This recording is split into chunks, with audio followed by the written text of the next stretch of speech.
A manhã começa como sempre na prisão mais segura da França, mas o ar já parece estranho. Parado demais, pesado demais.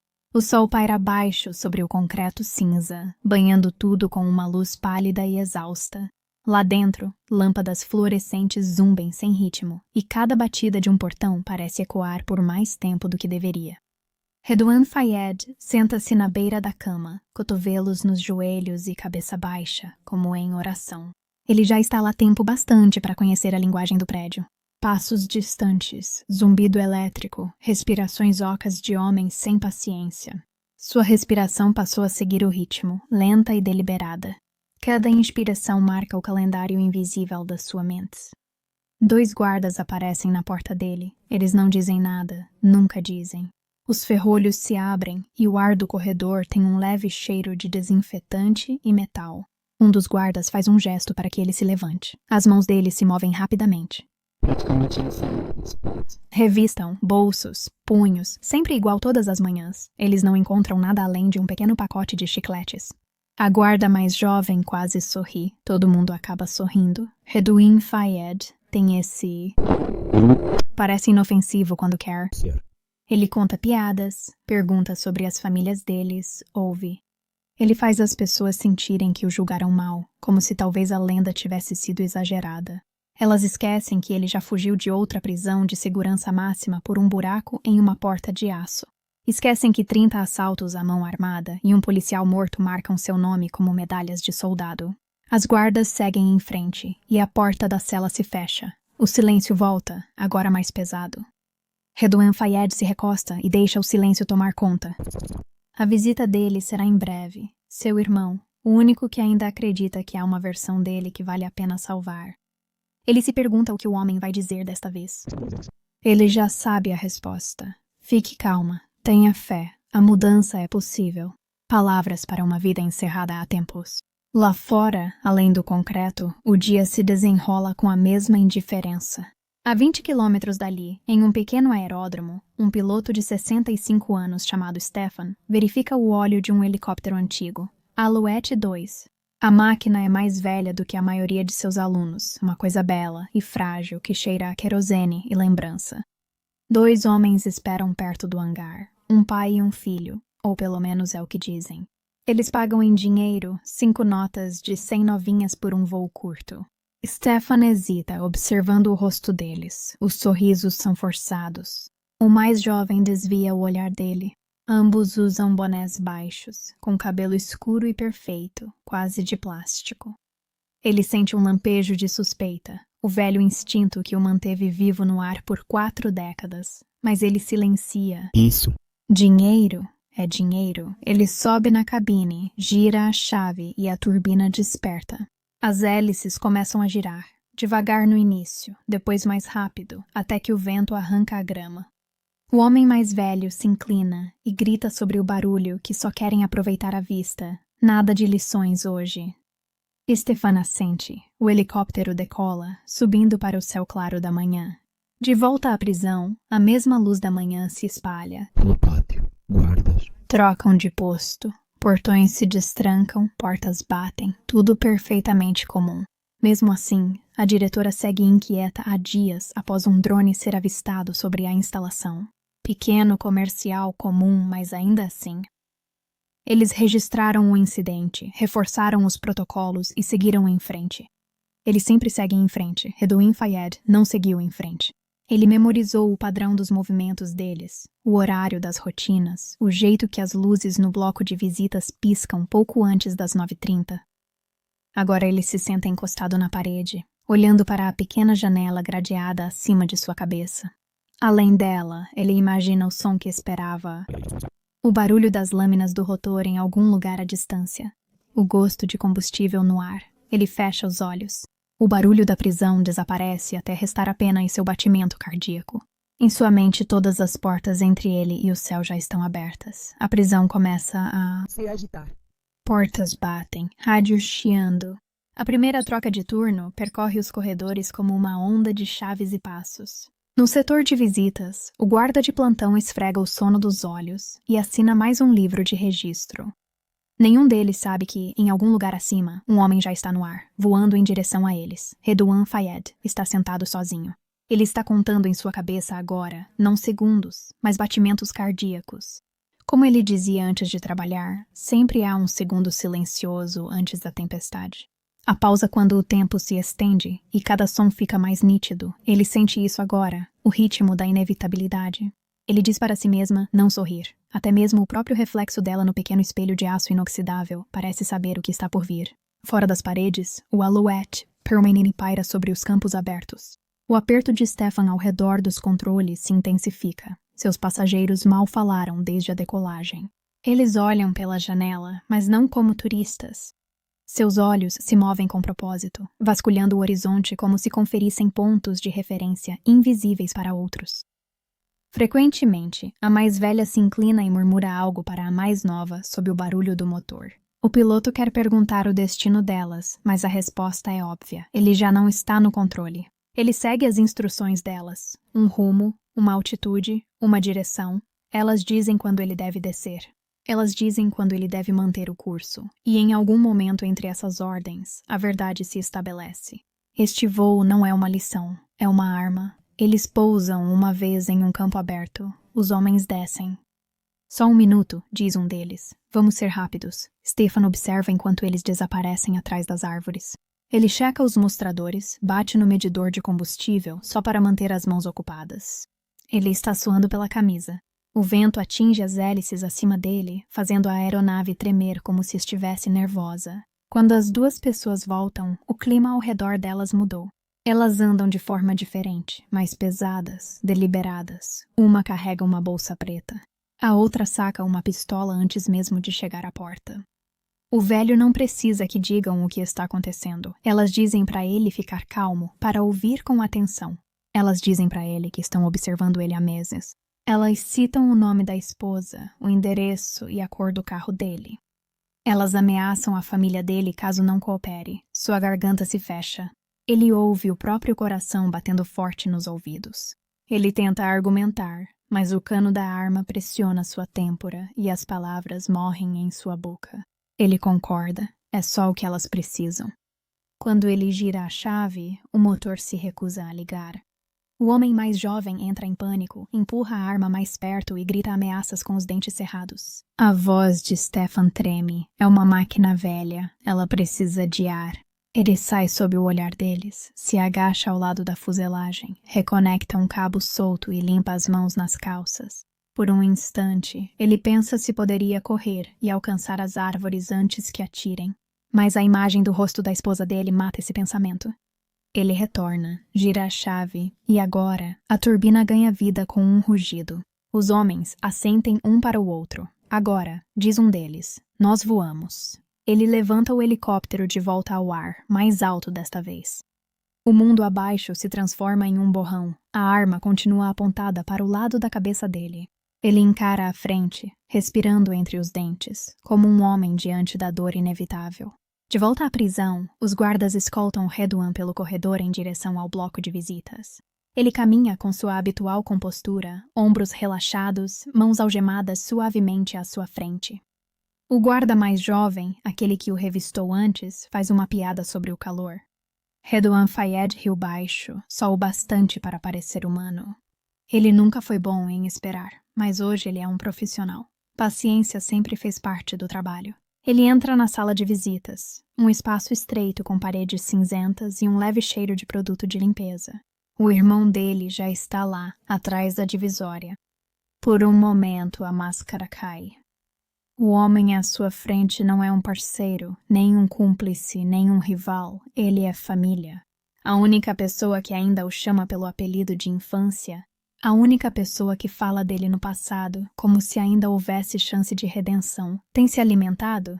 O irmão dele pergunta. Redouan Fayed sorri. Eu como melhor do que a maioria lá fora. Eles conversam sobre coisas pequenas. Comida, família, o tempo. Nada disso importa, mas ele escuta mesmo assim. Ele passou a valorizar cada palavra como dinheiro. Cada segundo da visita lhe garante proteção. Os guardas na sala de controle olham para os monitores. Nada de incomum, apenas mais um detento encontrando um parente. Pediram que eles o vigiassem recentemente. Mais ligações, mais visitas, padrões estranhos na rotina dele. Mas ele tem sido obediente, respeitoso. Ele interpreta o papel perfeitamente. Fora dessas paredes, ninguém viu isso ainda. Nem os sentinelas da torre, nem as patrulhas perto dos portões. Um helicóptero se move ao longe, pequeno e constante, misturando-se ao barulho da cidade. Ninguém sabe o que há dentro dele. Ninguém imagina que, em instantes, tudo o que acreditam sobre controle desmoronará. Redouan permanece imóvel. Sua respiração agora está superficial. Seu coração não dispara. Ele desacelera. Cada nervo está em alerta. O mundo se reduziu a um único ponto perfeito de silêncio. Ele olha para o irmão, calmo, alheio, gentil, e sabe que vai se lembrar desse rosto por muito tempo. Além daquelas paredes cinzentas, o distante pulsar das lâminas do rotor começa a subir pelo ar. O som dentro do helicóptero muda quando o medo entra na cabine. Não fica exatamente mais alto, apenas mais pesado. As hélices mantêm o ritmo, mas o intervalo entre cada pulsação parece mais longo, estendido pela tensão.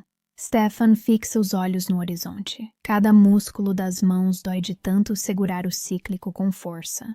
O homem atrás dele, aquele que falou primeiro, parou de fingir ser educado. O tom dele é seco e militar. Passa coordenadas em rajadas curtas. 215, altitude 500. Mantenha estável. Stefan assente sem virar. Sua garganta está seca demais para falar. O cano da pistola encosta nas costas do assento.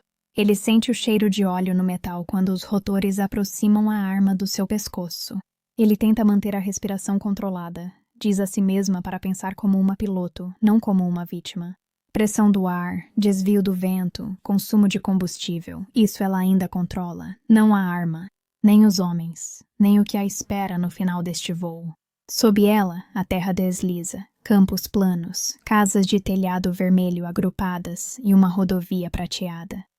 Ela já fez esse voo centenas de vezes, geralmente com turistas que veem o campo como uma obra de arte.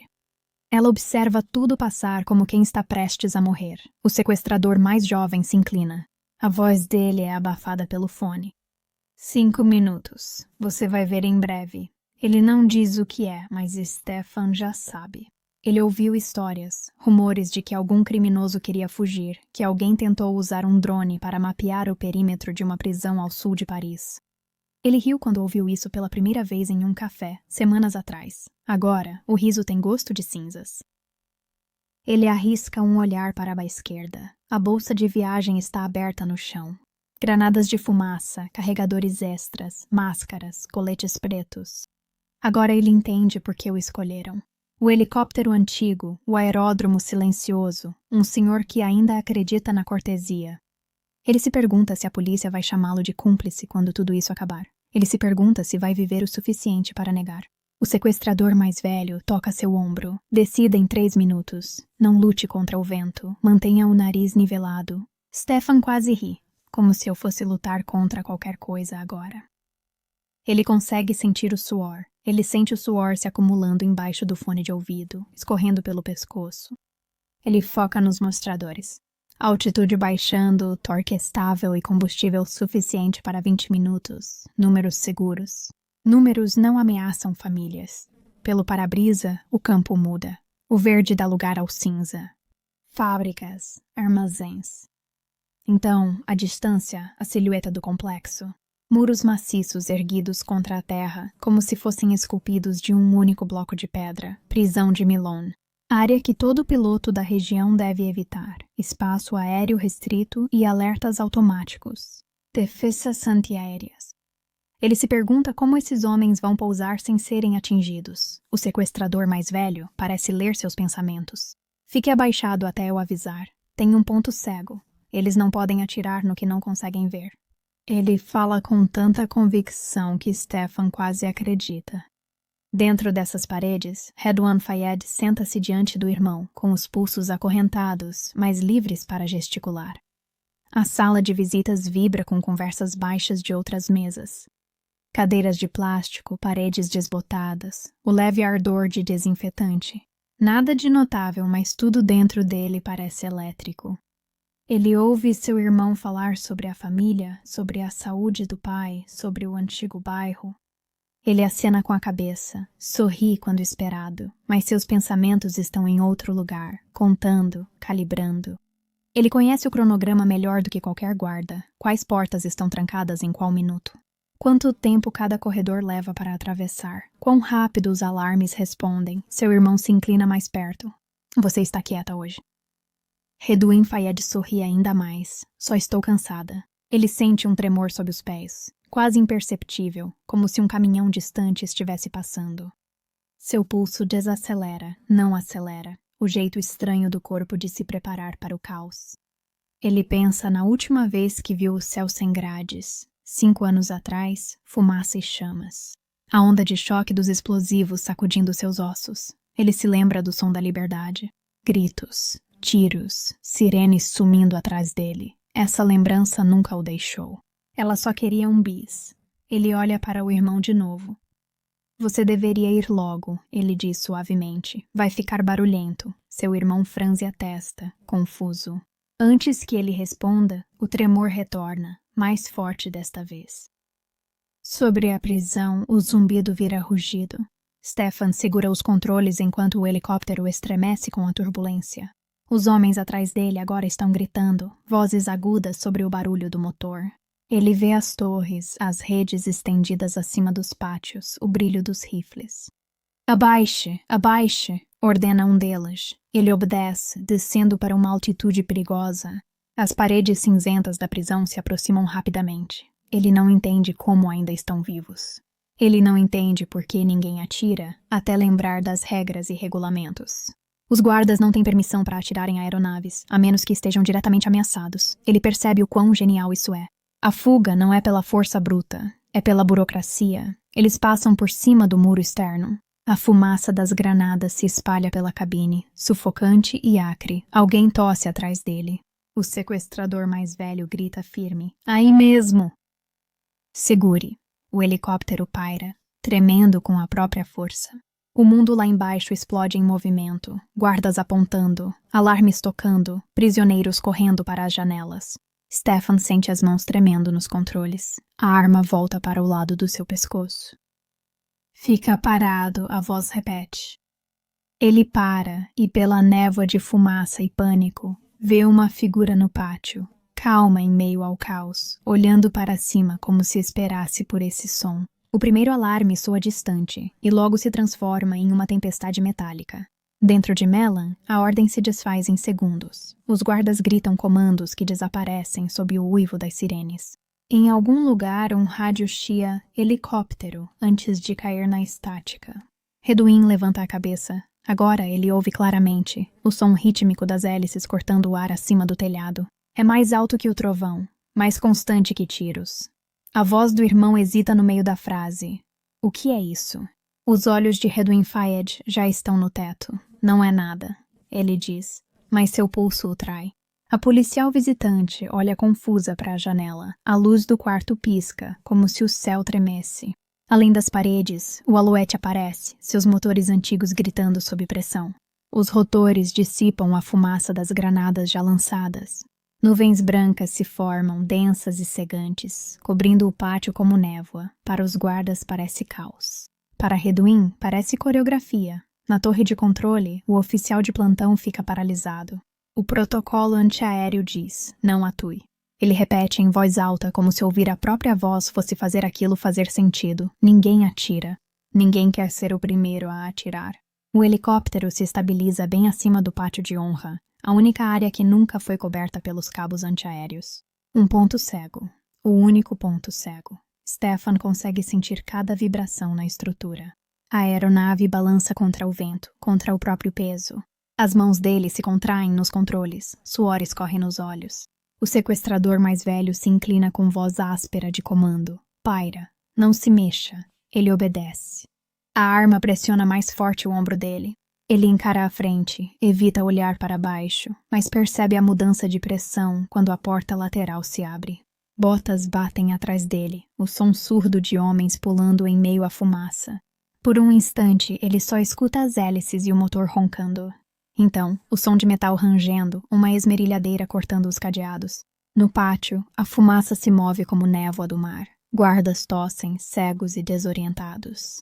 Um tenta pedir ajuda pelo rádio, mas não ouve a própria voz devido ao grito do aço rasgando a porta reforçada. O irmão de Redouin Fayed paralisa e pergunta em sussurro o que está acontecendo. Redouin Fayed não responde. Ele já consegue imaginar o corredor do lado de fora, a porta final sendo aberta à força. O barulho é inconfundível, um uivo de banshee ecoando pelo concreto. Vibra em seu peito. 40 segundos. É tudo o que uma mão habilidosa e uma lâmina de 14 polegadas precisam.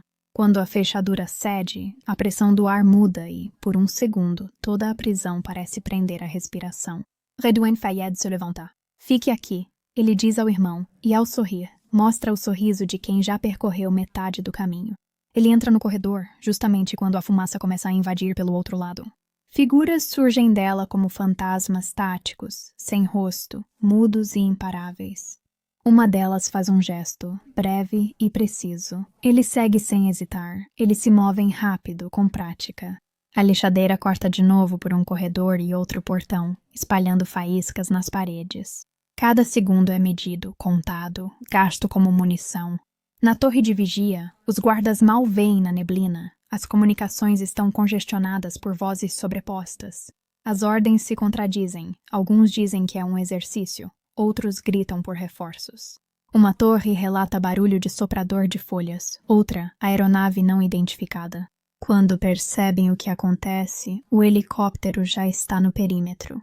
Stefan ouve rajadas de tiros em algum lugar distante, mas não consegue dizer se são reais ou apenas ecos. Seu estômago se revira de náusea.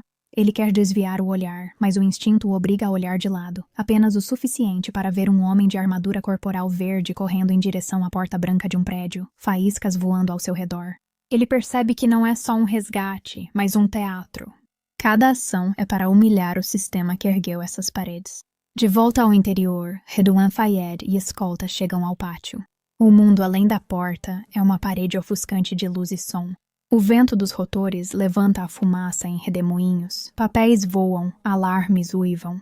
Ele atravessa como um homem entrando na chuva. Um guarda grita atrás dele, outro chama seu nome. Ele não olha para trás. Agora ele vê o helicóptero, pairando logo acima do chão, seus patins quicando com a força do vento. A piloto surge na névoa, cabeça baixa e mãos nos controles. 2 homens se agacham perto da porta aberta, acenando para que ele avance. Redouin Fayed sente o calor do escapamento enquanto corre. Cada passo parece acontecer em câmera lenta. O pátio está vivo com o movimento. Guardas gritam nos rádios. Prisioneiros se apertam nas janelas, o mundo se abrindo ao seu redor. Quando ele chega à aeronave, um dos homens mascarados agarra seu braço e o puxa para dentro. Outro joga a bolsa atrás deles. A porta se fecha com um estrondo final. Vai! Alguém grita. Stefan reage antes de pensar, empurrando o coletivo para a frente, sentindo a máquina forçar.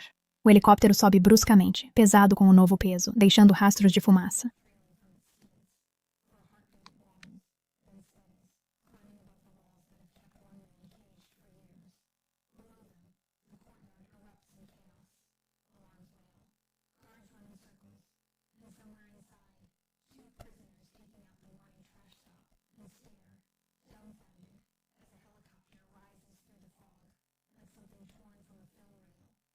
Redouin Fayed encara a névoa abaixo e faz uma breve saudação com a mão.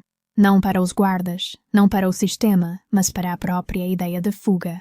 A fumaça os engole e o pátio volta a ficar vazio, restando apenas o eco do impossível. A estrada que sai da prisão cruza fazendas e pequenas cidades, paisagem que engole fugitivos por completo. Redouin Fayed está no banco de trás de uma van roubada, cabeça na janela, ouvindo os pneus no ritmo do seu coração. Ele permanece calado, a adrenalina ainda circula lentamente nele, como uma maré baixando. Cada fuga é uma ressurreição, mas toda ressurreição tem seu preço.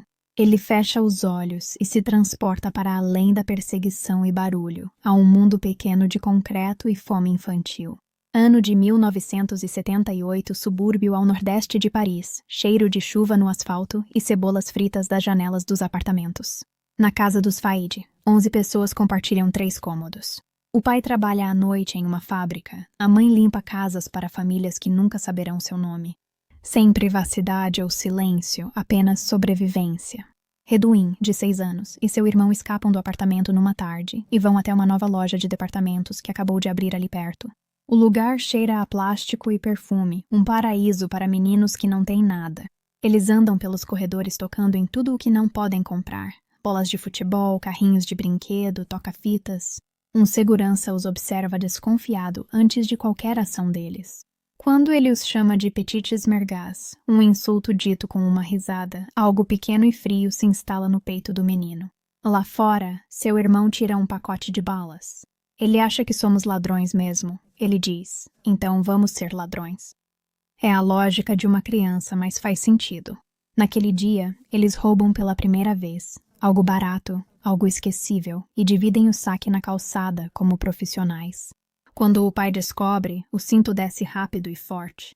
A mãe dele chora e promete que o mundo ainda pode ser gentil se ele continuar sendo bom. Mas o mundo nunca cumpre suas promessas. Nos anos seguintes, ele descobre os filmes, não os infantis, mas aqueles que os adultos assistem tarde da noite. Thrillers franceses, clássicos americanos de gangster gravados da televisão em fitas Video Home System gastas. Ele decora cenas do jeito que outras crianças decoram orações. Ele aprende o timing, a postura, a poesia da confiança. Quando os heróis na tela conseguem cumprir suas missões, não é a violência que o hipnotiza. É a precisão, a beleza de um plano executado perfeitamente. Para ele, o crime não é caos, é coreografia. Na adolescência, a linha entre ficção e ambição começa a se confundir. Ele e seus amigos começam pequeno, rádios de carro, videocassetes, depois carros inteiros. O dinheiro do roubo compra tênis, agasalhos chamativos e a ilusão de pertencer. Cada sucesso aumenta a adrenalina, como um eco das cenas de filme que ele repassa na cabeça. Os subúrbios ao redor apodrecem com desemprego e ressentimento. Para alguns, a religião traz ordem. Para ele, só os filmes oferecem isso. Se o sistema não o transformar, ele fará seu próprio roteiro. Aos 18 anos, ele entra em seu primeiro banco, uma arma de verdade desta vez. Medo de verdade nos olhos do caixa. As palavras saem dele quase automaticamente, frases tiradas de um filme que ele conhece de cor. Faça o que eu digo. Eu não quero te machucar. Pense nos seus filhos. Funciona. A gaveta se abre. O dinheiro troca de mãos, saindo calmo e invisível, como se deixasse a cena e retornasse a si. Naquela noite, ele estuda para as provas da escola, com o dinheiro escondido debaixo do colchão. Seu pai voltou para a Argélia, e sua mãe está morrendo lentamente em um hospital. Não resta ninguém para repreendê-lo, ninguém para salvá-lo. Ele diz a si mesma que isso não é maldade. É disciplina. Ela acredita que se controlar cada detalhe, se tratar o crime como uma arte, pode permanecer limpa em meio à sujeira, e por um tempo, ela consegue. A notícia se espalha pelo bairro. O garoto dos prédios que assalta bancos e cita filmes. Alguns o admiram, outros o evitam, mas todos falam sobre ele. Essa conversa vira uma armadura. Ela afasta o medo. Respeito, mesmo acompanhado de temor, é melhor do que ser invisível. Os anos passam. Os assaltos ficam mais ousados. Ele monta equipes como diretores, escolhem elencos, cada homem escolhido por um motivo. O motorista, o vigia, aquele com nervos de aço. Ele insiste em ensaio, tempo, figurino. O trabalho não termina quando o cofre está aberto. Só termina quando fica perfeito. O filme favorito dele vira Caçadores de Emoção. Ele adora a ideia de criminosos como surfistas do caos, vivendo pela adrenalina, se escondendo atrás de máscaras de presidentes. Ele toma esse detalhe emprestado. Durante o trabalho, ele e sua equipe usam máscaras de políticos franceses e, ao sair do banco, não resiste e cita uma frase do filme. Obrigada, senhoras e senhores, e não se esqueçam de votar. Os seguranças lembram disso por anos. Os jornais chamam de teatral. Ele encara isso como um elogio. Depois vem os ternos pretos e os codinomes. Senhor Branco, Senhor Azul, Senhor Laranja. Uma homenagem direta a cães de aluguel. A mídia zomba da imitação, mas ele não liga. Estilo é controle, e controle é poder. Os filmes ensinam a ele, mais do que qualquer mentor poderia, que o medo é previsível, que a confiança dobra as regras do tempo, que a violência significa menos do que a precisão, mas a ambição é fome. Isso nunca acaba? Depois de uma década de assaltos, ele começa a sonhar com o Santo Graal, os carros fortes blindados que transportam milhões pela França sob a proteção de rifles e aço. Para ele, eles não são apenas alvos, eles são símbolos. Roubar um mostra que a realidade ainda pode ser reescrita. Ele estuda cada rota, cada horário, cada ponto fraco. O plano que se forma na mente dele é puro cinema, velocidade, coreografia, diálogos enxutos ao máximo. No dia, ele próprio dirige o Renault, apontado como arma com 6 toneladas de metal blindado. O impacto é brutal, os pneus gritam, o vidro estoura, o ar se enche de pólvora e adrenalina. Mais 2 carros chegam, homens com máscaras de hóquei saltam com armas em punho, eles se movem conforme ensaiado. Em 3 minutos parece que tudo está sob controle, mas isso já é tempo demais. A polícia chega antes do esperado, tiros cortam o ar. Ele sente o impacto agudo e quente de uma bala no ombro. O plano falha, mas o instinto o faz seguir. Ele manca até o carro de fuga, sangue encharcando a jaqueta. Quando tudo acaba, ele está vivo, mas exposto. Seu DNA ficou na cena. A polícia vai achá-lo. Eles sempre acham. Ele passa meses entre se esconder e desafiar. Hospitais são perigosos, então ele cuida do ferimento sozinho. A dor ensina. Ele aprende os limites do corpo como outros aprendem álgebra. Mesmo assim, ele não sente arrependimento, apenas curiosidade. Até onde pode ir antes de cair? Até onde ele estica a ilusão antes do filme queimar? O sangue seca em seu ombro como assinatura. Por semanas, ele se esconde na penumbra de casas seguras, mudando-se entre apartamentos emprestados e rostos simpáticos.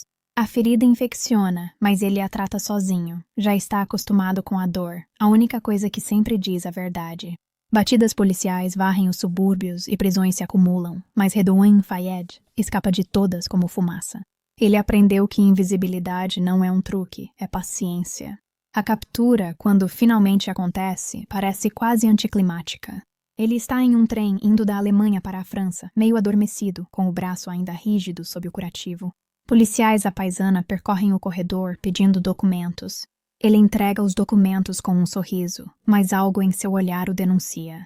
Mãos agarram seus ombros, algemas frias se fecham. Os passageiros fingem não olhar. A viagem termina em silêncio. Ao anoitecer, ele está em uma cela na Alemanha e ao amanhecer já pensa no próximo passo. Ele analisa os detalhes da prisão, rotina, escolta e pontos cegos. Cada revés é um ensaio para o próximo ato.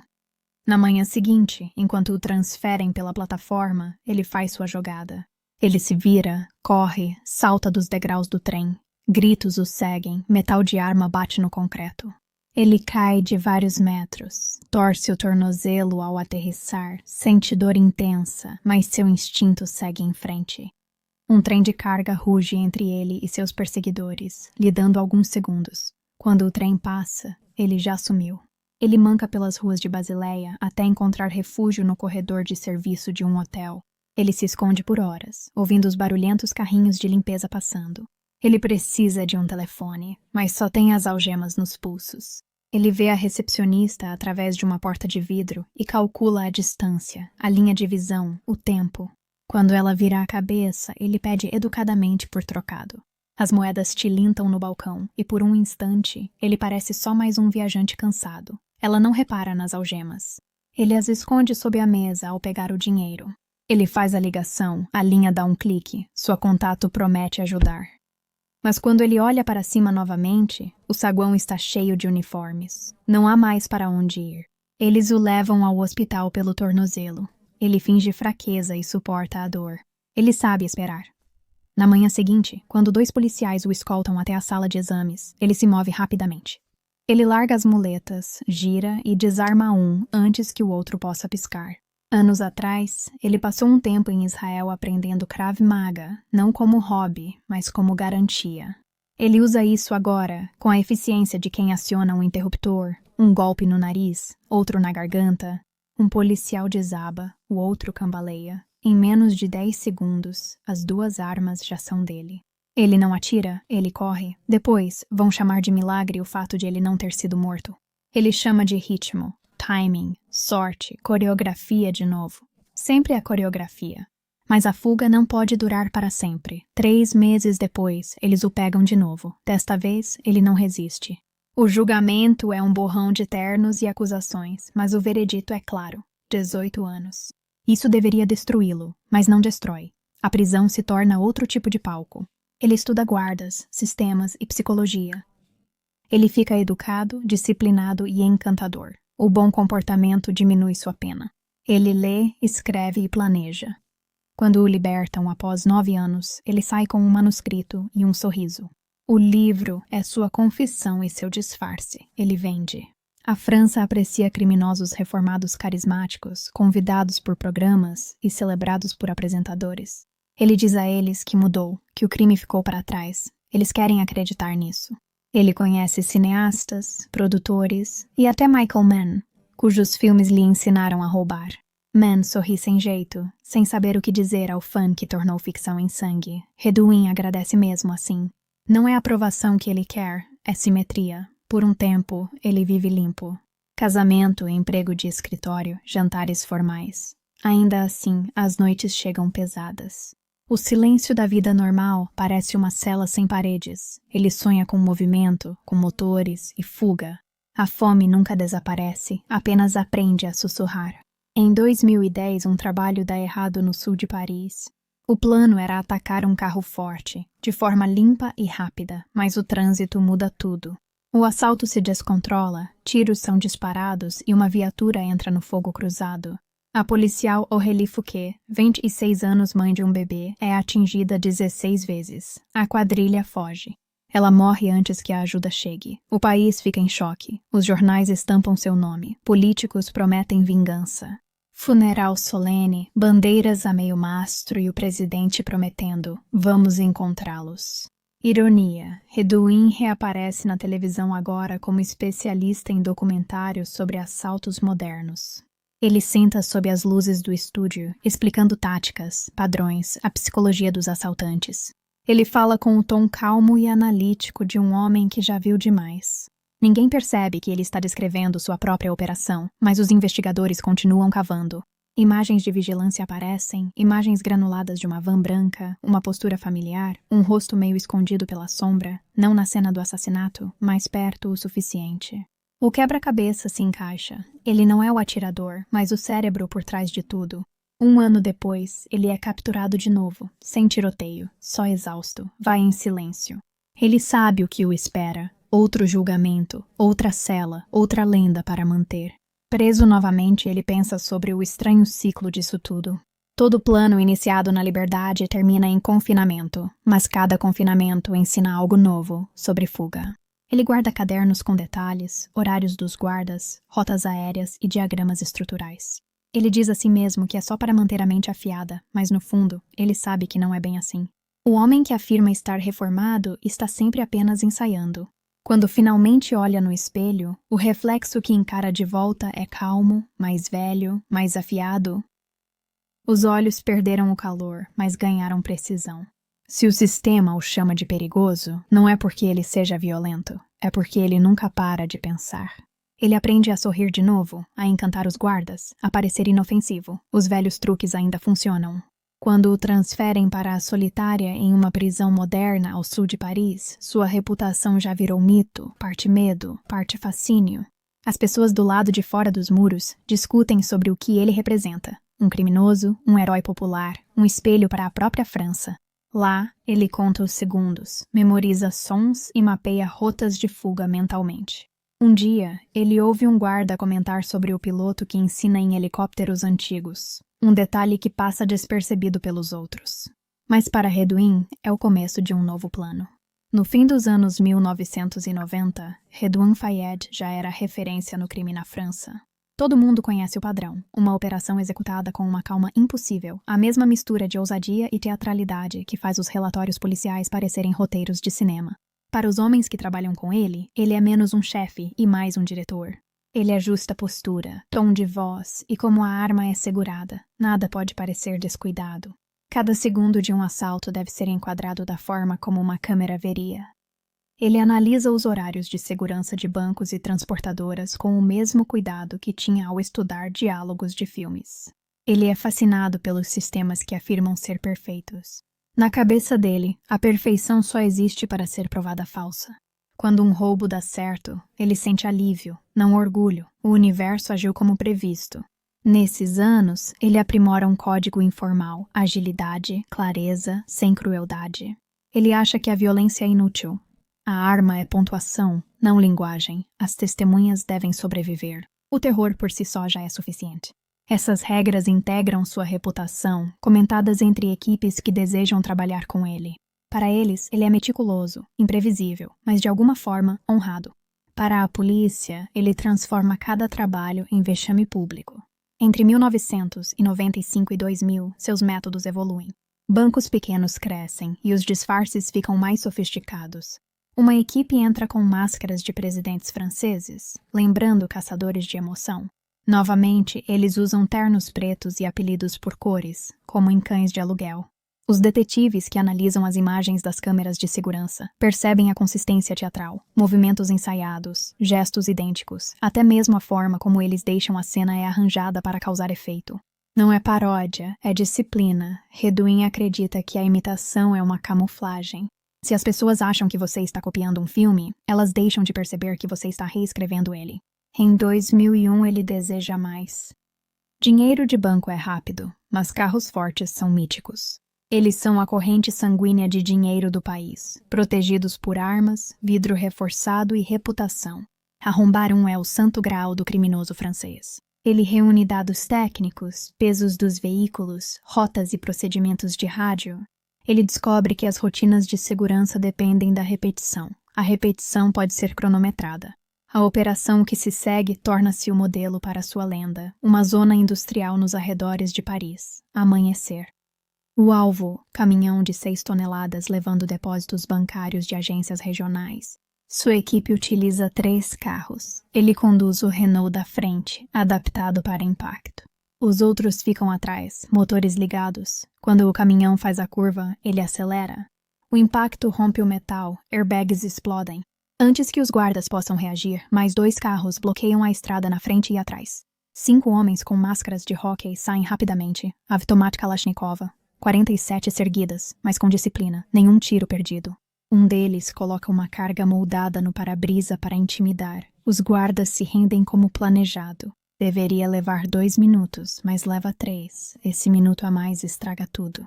Uma viatura passando, uma rajada de comunicação no rádio e toda a geometria do controle desmorona. As sirenes se aproximam, tiros ecoam pelo parque industrial. Reduin sente ardência no ombro, uma bala, de raspão, mas profunda o suficiente para sangrar rápido. A equipe se dispersa. Ele manca de volta para o carro, a dor já catalogada e guardada para depois. Eles escapam, mas não ilesos. Sangue no banco, uma gota na porta, DNA que os investigadores acharão em breve. Quando a notícia do tiroteio chega à televisão, isso o choca menos do que o empolga. As imagens dos veículos queimados, buracos de bala e tendas forenses lembram cenas que ele via em filmes. A diferença agora é a autoria. Ele escreveu isso. A investigação leva meses. Vários membros da equipe são capturados, outros desaparecem.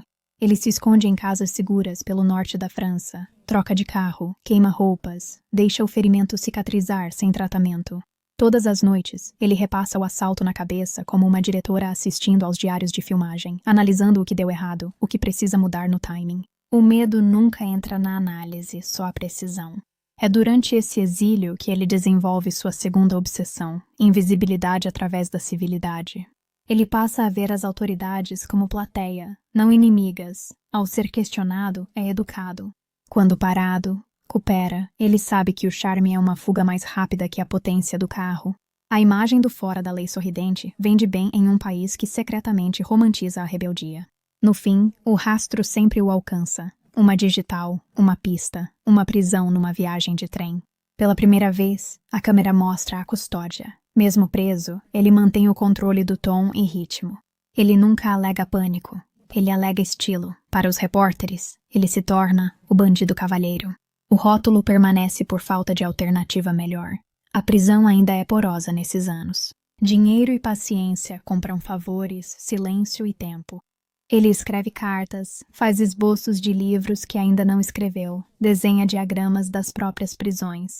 Ele acredita que todo ambiente tem uma saída, se você entender o ritmo dos guardas. Ele analisa esse ritmo como um diálogo. Libertado mais cedo por bom comportamento, ele já sai escrevendo o roteiro da próxima versão. A mídia o recebe como uma curiosidade, um criminoso reformado que cita a teoria do cinema. Apresentadores de talk show o consideram articulado, engraçado e quase simpático. Os telespectadores esquecem que sua calma vem de anos de cálculo. Mas a reforma para Redouane Faïd é outro tipo de disfarce. Liberdade sem risco parece estática. Ele atua como escritor, marido e cidadão respeitável, enquanto no fundo o padrão de preparação recomeça. Ele conhece novos associados, ouve histórias sobre melhorias na segurança e sorri aquele mesmo sorriso discreto que sempre significa "eu já pensei nisso". A verdade é simples e sem sentimentalismo. Ele não rouba mais por dinheiro, ele rouba por prova. Cada assalto, cada fuga, cada ato de desafio é uma prova de que o controle é uma ilusão. Ele acredita que, ao planejar o impossível e fazê-lo funcionar, está além do alcance dos homens comuns. Após sua libertação antecipada, Redouane Faïd vive discretamente, ou pelo menos é o que parece. Ele volta para a periferia de Paris, mantém um perfil discreto e fala frequentemente sobre redenção. Chamado pelos jornais de símbolo da reabilitação. Apresentadores de televisão o convidam para programas onde, de terno sob medida, ele explica como um homem pode mudar se quiser. Ele agradece ao sistema de justiça pela nova chance. Ele fala sobre escrever, sua fascinação pelo cinema e usar sua história para desencorajar o crime. A ironia, que só fica clara mais tarde, é que ele já está planejando novamente. O que ele chama de reforma, ele considera reconhecimento. O circuito dos talk shows permite contato com jornalistas, consultores de segurança e ex-oficiais que apreciam ser amigos de um ex-gangster famoso. Ele sempre ouve. Cada conversa traz informação, cada aperto de mão é uma pesquisa. Em 2009, ele vai a um evento de cinema com o diretor Michael Mann no palco. Fogo contra Fogo é a bíblia pessoal de Redouane Faïd há anos, e ver seu criador é como encontrar um deus. Quando ele se aproxima dele depois, o diretor sorri educadamente, sem saber que o homem apertando sua mão já construiu assaltos a partir dos próprios planos desse homem. Redouane agradece pela inspiração. O homem acena com a cabeça, confuso, talvez desconfortável, e o momento passa. Para Redouane, é mais uma meta cumprida, outra simetria entre imaginação e ação. Naquele inverno, a polícia percebe que ele está se associando novamente com criminosos conhecidos. Ele afirma que é coincidência. Ele afirma estar guiando-os corretamente, e não há provas contra isso. Na primavera seguinte, os rumores ganham forma. Um plano envolvendo transporte de dinheiro. 20 de maio de 2010 cedo, perto de Créteil, sudeste de Paris. Duas policiais, Aurélie Fouquet e sua parceira, patrulham uma rua suburbana, uma tarefa de rotina. Fouquet, 26 anos, é mãe e voltou da licença maternidade. Ela não sabe que, a poucos quilômetros dali, um grupo de homens armados acabou de fracassar em um grande assalto a um carro forte. O plano deles fracassou quando uma blitz forçou uma perseguição na rodovia A4. Agora, desesperados e encurralados, eles procuram outro veículo para roubar. O primeiro que encontram é uma viatura policial. Duas viaturas se cruzam sem aviso em um cruzamento. Os tiros duram menos de 10 segundos. 16 balas atravessam vidro e metal. Fouquet é atingida várias vezes. Sua parceira fica ferida, mas sobrevive. Atiradores fogem em van branca. A van é encontrada mais tarde abandonada, com buracos de bala nas laterais e, em seu interior, uma dispersão de cápsulas de bala, luvas, mapas e, o mais importante, DNA. A França reage indignada após uma policial, jovem mãe, ser morta a tiros em um assalto que deveria ser simples. O presidente vai ao funeral. Milhares de policiais alinham-se nas ruas. Uma medalha de honra é colocada no caixão. Câmeras disparam flashes e a promessa de justiça é repetida até que as palavras percam o sentido. Enquanto isso, Redouane Faïd está em um estúdio de televisão. O tema do programa, o aumento dos assaltos profissionais na França. Ele fala calmamente, como se tivesse autoridade, dissecando métodos e prevendo erros. A apresentadora o chama de especialista, o público aplaude. Fora das câmeras, investigadoras questionam se ele explica ou confessa os crimes. As provas se acumulam, registros telefônicos, imagens de vigilância e uma foto borrada de câmera em posto de gasolina, suficiente para levantar suspeitas. As detetives reassistem, reconhecem o andar e o jeito de carregar os ombros, comparando com as imagens das entrevistas dele. Combina bem demais. Ele não é o atirador que matou Aurélie Fouquet, mas foi ele quem arquitetou o cenário onde tudo aconteceu. As vans roubadas, o timing, a logística, a assinatura dele está em todo lugar. Quando a polícia chega ao apartamento dele 1 ano depois, ele não resiste. Há quase um alívio na rendição, como se outra cena tivesse chegado ao seu corte final. O julgamento é brutal. A promotoria o retrata como manipulador, escondido pelo charme e inteligência. Seus advogados dizem que ele é responsabilizado pela violência de terceiros. Ele ouve com expressão indecifrável, como quem assiste a um filme já visto. O veredito é de culpa, a sentença é longa, sua lenda fica ainda maior. De volta para dentro, ele se adapta como sempre faz, uma nova rotina, um novo grupo de guardas para observar. Ele observa os detalhes automaticamente, o som das chaves, o ângulo das câmeras de segurança, o tempo que leva para um portão abrir e fechar. Ele nunca diz o que está pensando, mas quem o conhece suspeita que ele já está planejando outra fuga. A essa altura, o mito já superou o homem. Os jornais o chamam de o último dos bandidos à moda antiga. Filmes e documentários mencionam seu nome. Para alguns, ele é um aviso, para outros, um símbolo sombrio de desafio em um mundo obcecado por vigilância. Mas por trás de tudo isso, ele continua sendo o que sempre foi. Um planejador, inquieto e insatisfeito, certo de que a fuga perfeita ainda existe em algum lugar à frente. Ele volta a escrever cartas. Algumas vão para a família dele, outras para jornalistas, e uma para uma jovem cujo padrasto é instrutor de voo. O tom é amigável, reflexivo, quase gentil. Ele fala sobre filosofia, sobre destino, sobre a natureza do confinamento. Ninguém que as lê percebe a estrutura oculta por trás delas. Para Redwin, cada palavra é um tijolo no túnel do futuro. Anos depois, investigadores descobrem que ele trocava cartas com o piloto do helicóptero que um dia pousaria no pátio da prisão. Eles vão entender o que as cartas realmente eram, não nostalgia, não conversa, mas preparação. As referências aos filmes somem dos discursos públicos, mas a mentalidade permanece. Ele ainda acha que a vida é um filme e que cada cena pode ser ensaiada até mudar o final.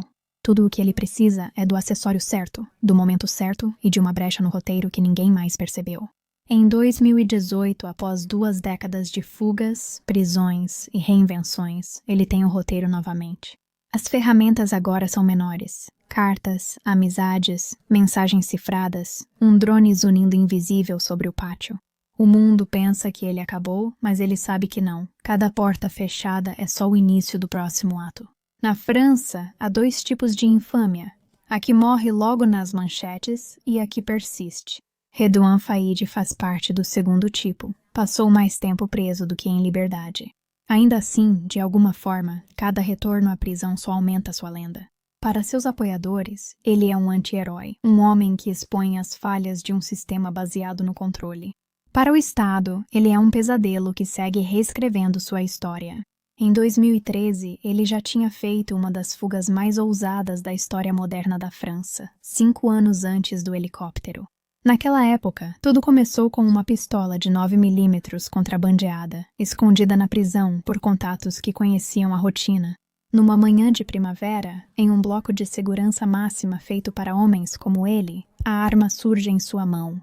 O que acontece em seguida se desenrola como uma das cenas de seus próprios filmes: fumaça, barulho, velocidade. Ele faz reféns, guardas, assustados mas ilesos, e exige acesso à porta de saída.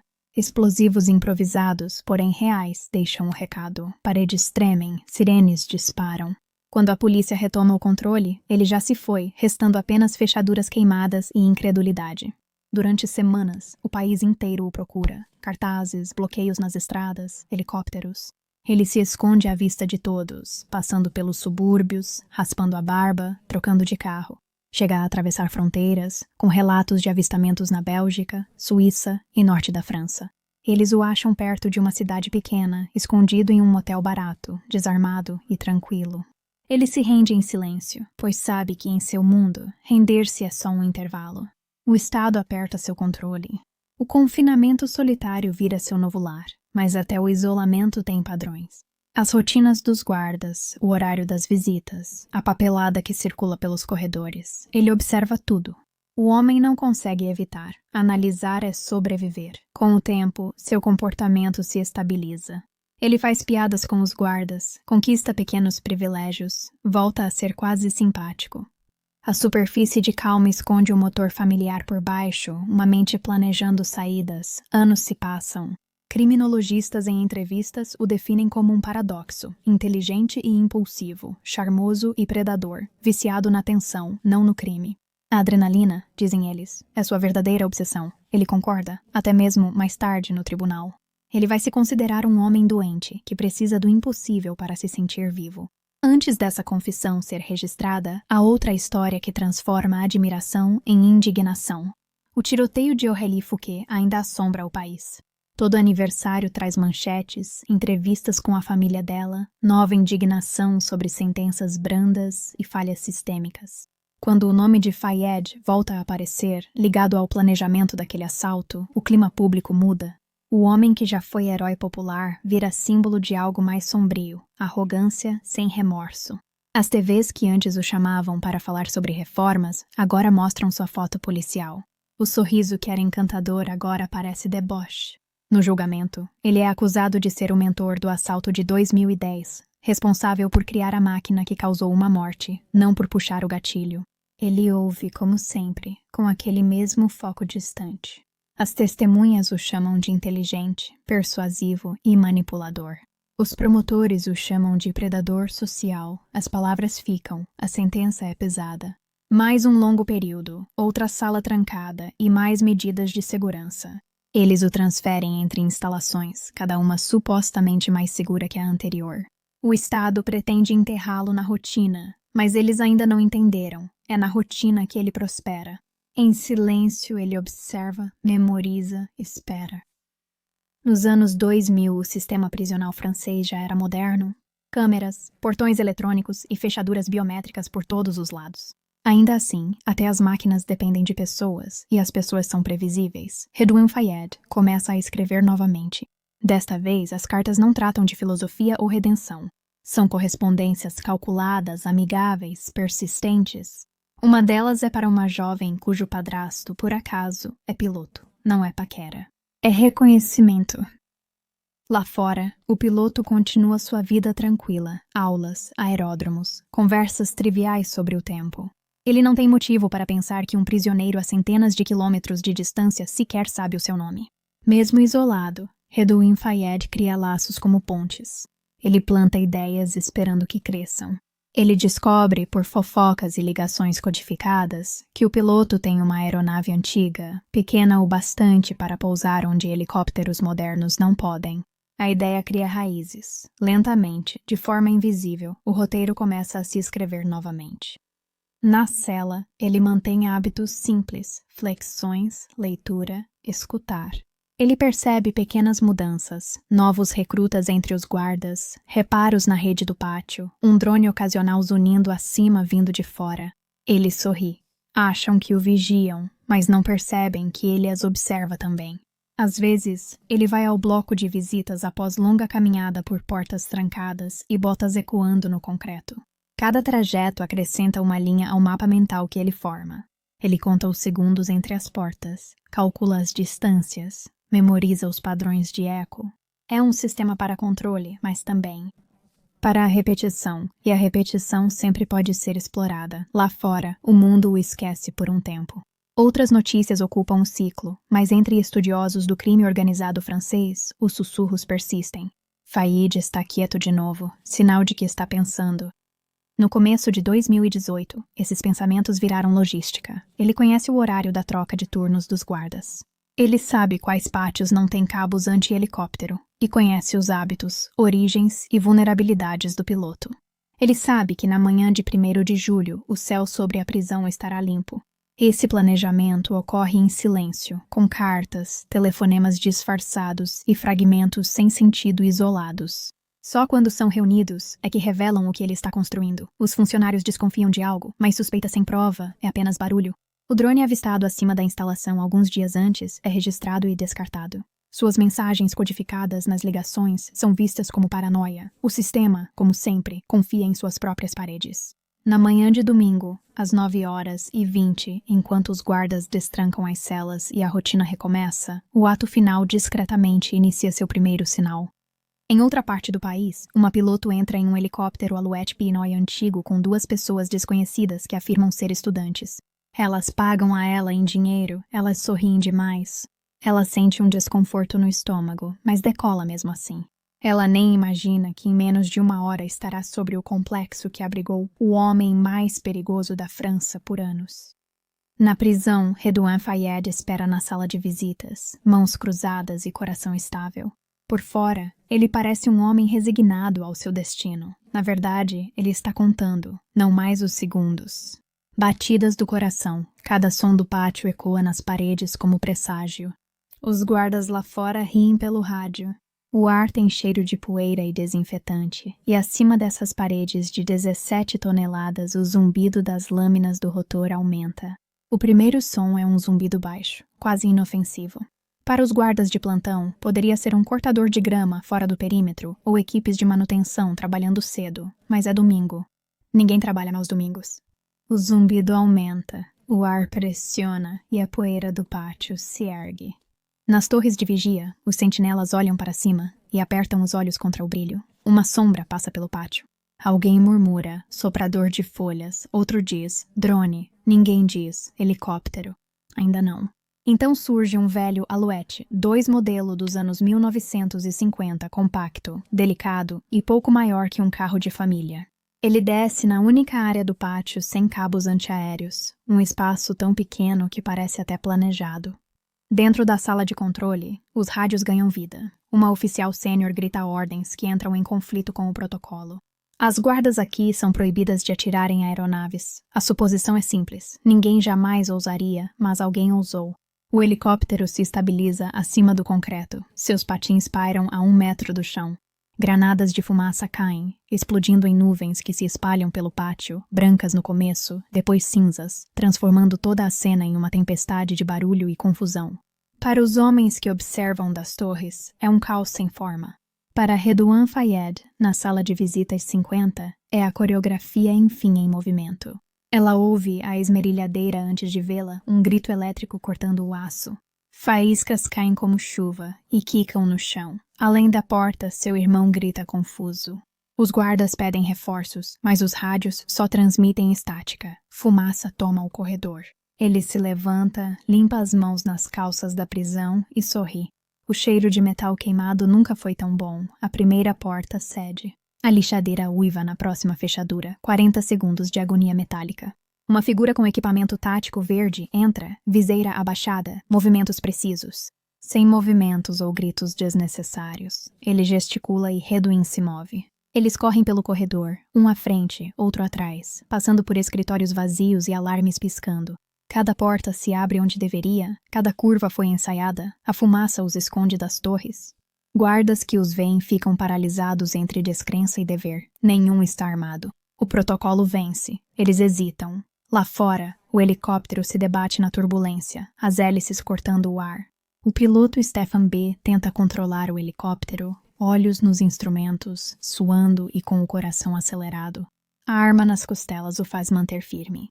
Ele sabe que um erro pode matar sua família, mas parte dele ainda se pergunta se isso não é alguma alucinação. A aula de estudante virou pesadelo, o cheiro de pólvora, a vibração pela estrutura, a visão dos homens mascarados lá embaixo. Ele nunca esteve tão alerta. O homem de verde irrompe pela porta final, arrastando a lixadeira atrás de si. O barulho cessa, por um instante, só há vento do rotor e gritos. Então Redouan Fayed surge calmo no caos.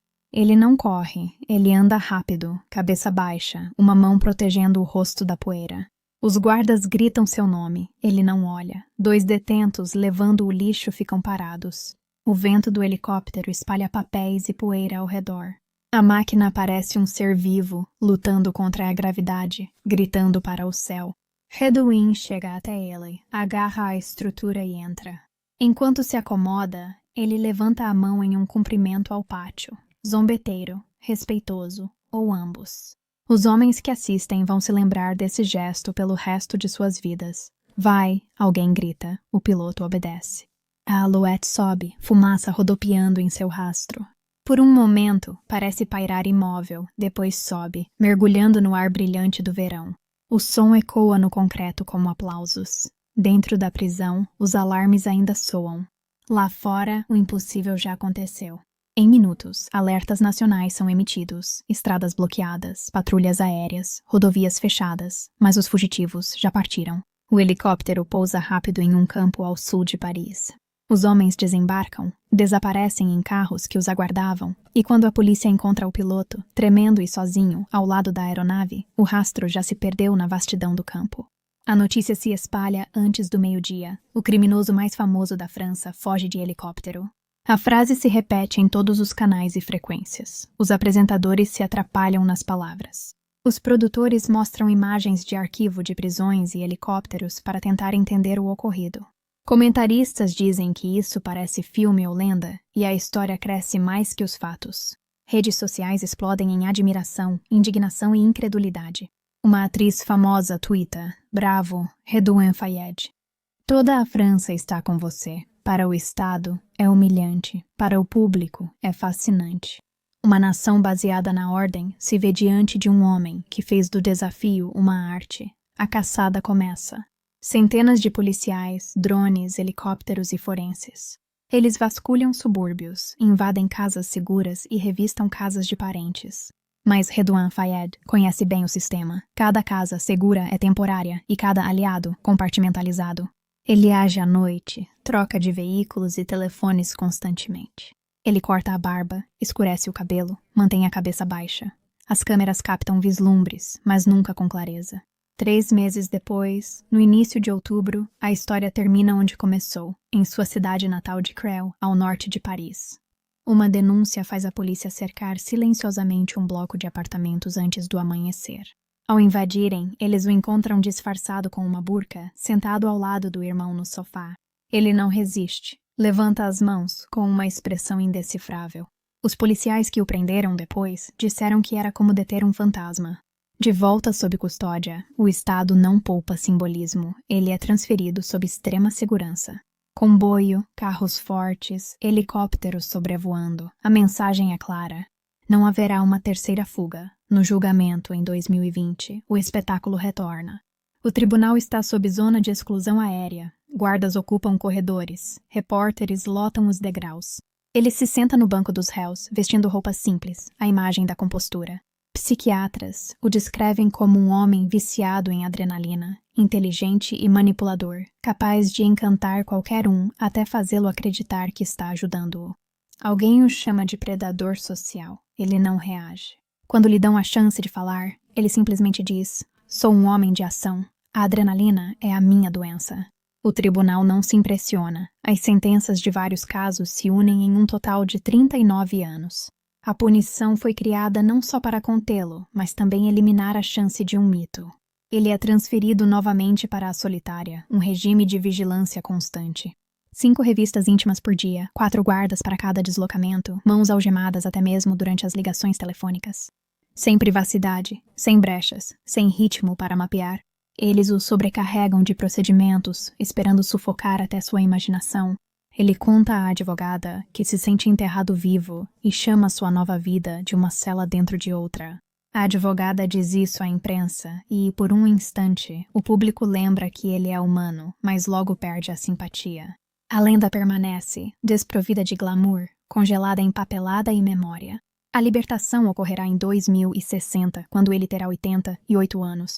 Até lá, a maioria dos homens que o caçaram já terá partido, as prisões terão sido substituídas, as histórias meio esquecidas, mas em algum lugar, nos arquivos da França, ainda haverá uma fotografia, um pequeno helicóptero subindo por uma nuvem de fumaça, um homem de camisa cinza embarcando, uma mão erguida em saudação. Essa imagem vai sobreviver aos crimes, aos julgamentos e até ao próprio homem, porque às vezes, um único ato de desafio, por mais imprudente que seja, dura mais do que uma vida inteira de obediência.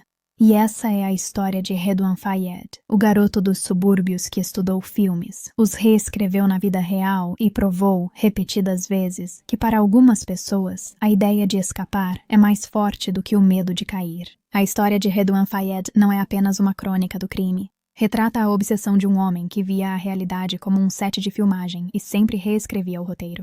Das ruas dos subúrbios de Paris aos corredores das prisões de segurança máxima, ele construiu sua vida com base no tempo, detalhes e ousadia. Cada fuga era mais que uma escapada. Expressava que nenhum sistema é perfeito e até a ordem pode ser superada pela imaginação.